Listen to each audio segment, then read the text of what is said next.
청와대를 압수수색하게 해달라며 특검이 낸 행정소송 재판이 열린 서울행정법원. 청와대 압수수색 필요성을 강조하기 위해 특검이 꺼내든 비장의 카드는 대통령의 차명폰이었습니다.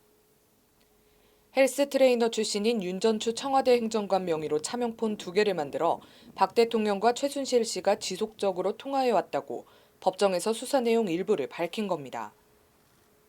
특검에 따르면 2016년 4월 18일부터 10월 26일까지 박 대통령과 최 씨의 차명폰 통화 횟수는 무려 570회, 하루 3번꼴입니다.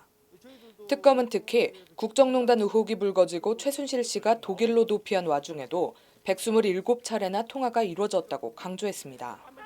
대통령의 차명폰을 포함해 최 씨와 박 대통령이 공모해 국정을 농단한 이런 증거들이 청와대에 많이 있으니 반드시 압수수색을 하게 해달라는 겁니다.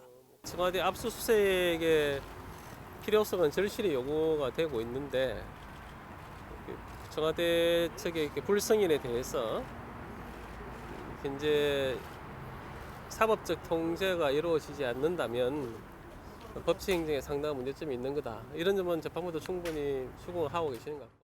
대통령 측은 압수수색 영장 목록에 적시돼 있지도 않은 핸드폰을 언급하며 압수수색 필요성을 주장하는 것은 말도 안 된다고 반박했습니다. 대통령 측은 나아가 차명폰 통화 사실 자체를 부인했습니다.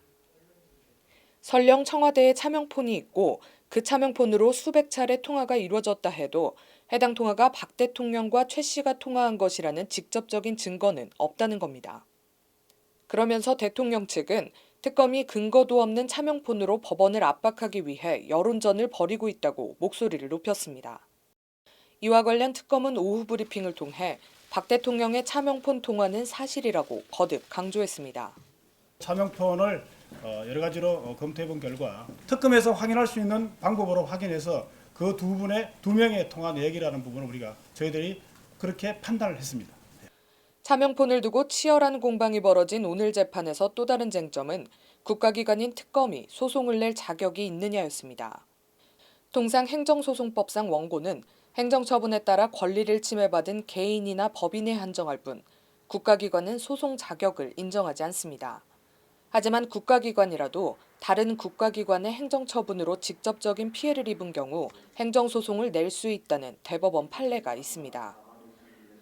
이를 근거로 특검은 청와대의 압수수색 불승인으로 수사권 침해 등의 직접적인 피해가 발생한 만큼 특검도 소송을 낼 수 있다고 주장한 반면 대통령 측은 압수수색 영장이 집행되지 않는다고 해서 박영수 특검에 아무런 불이익이 발생하지 않는다고 반박하는 등 치열한 법리 공방을 벌였습니다.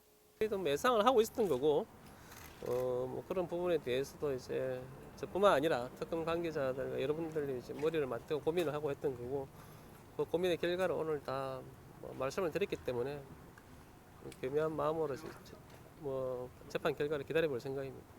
재판부는 양측의 추가 의견이 있을 경우 오늘 자정까지 서면으로 제출해달라고 요청했습니다.